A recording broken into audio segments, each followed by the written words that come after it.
Hey Astros fans, welcome to today's edition of Extra Innings, the Astros Fans UK next day recap on Astros ball games. Game 109, Astros 9, Nationals 1. Let's dive into the key talking points from a crushing victory to win the series decider with 3 up, 3 down. 3 up. Leading off, Jose Altuve. The little boss had a massive game, delivering the 41st 4-hit game of his career, including the most critical blow of the game, a second inning 3-run go-ahead homer blasted over left to put us up 4-1 and on the road to victory. Altuve also put himself level with the great Lance Berkman in terms of extra base hits as an Astro, yet another milestone ticked off in Altuve's magical career. A huge July for Altuve with an average of 363 and 5 homers. Let's hope the best is yet to come as he continues to be mystifyingly written off. Up second, Ryan Gusto. It was a fantastic bounce-back performance from Gusto with a 6-inning quality start of control, poise and dominance from the big man. He threw a career-high 102 pitches on the day, giving up just the 1 run on a sac fly in the second, with only 4 hits and 1 walk against his name, whilst picking up 5 strikeouts. Whilst it's easy to get frustrated with pitches like Gusto when it goes wrong, as in his last start versus the A's, people would do well to remember this is his first season at MLB level and he's already showing a ton of versatility as either a starter or a long reliever. I feel like Gusto is one to watch over the next couple of years. Up third, Yainer Diaz.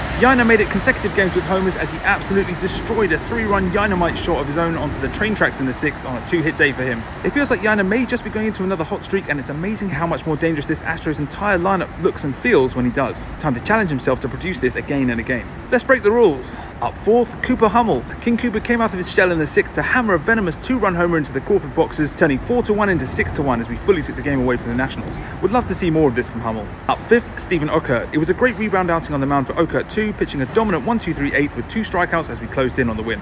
Up 6th, Cam Smith. It's been a tough ride for Cam over the last few weeks, as you'd expect for a young player in by far the longest ever season to date, so a base hit and a sac fly RBI here were a welcome way to keep things ticking over for Smith as we enter the final third of the regular season. 3 down, nothing from this one. A couple of extra points to finish on. Offensive awakening with 16 runs and a number of homers over the last 2 games, signs at last that our offense is waking up from a horribly quiet run. If our bats are back, watch out. And deadline deliberations. With trade deadline day rumblings in full swing, Dana Brown has the chance to bolster our roster with reinforcements. Never easy to move the needle, but a solid lefty bat and an experienced MLB level starting pitcher would be a great place to begin. With the win, we improved to 62-47, and our AL West lead once again reaches 5 games ahead of the Seattle Mariners and Texas Rangers. Next up, we have a long-awaited day off ahead of a lengthy East Coast road trip with 3 games at Fenway Park versus the Boston Red Sox up next. That's it for today's Extra Innings, the next day recap. Let me know your takes on the victory and the series win in the comments. Make sure you're following at Astros Fans UK on all platforms, and I'll catch you soon for the next edition of Extra Innings. Go Stros!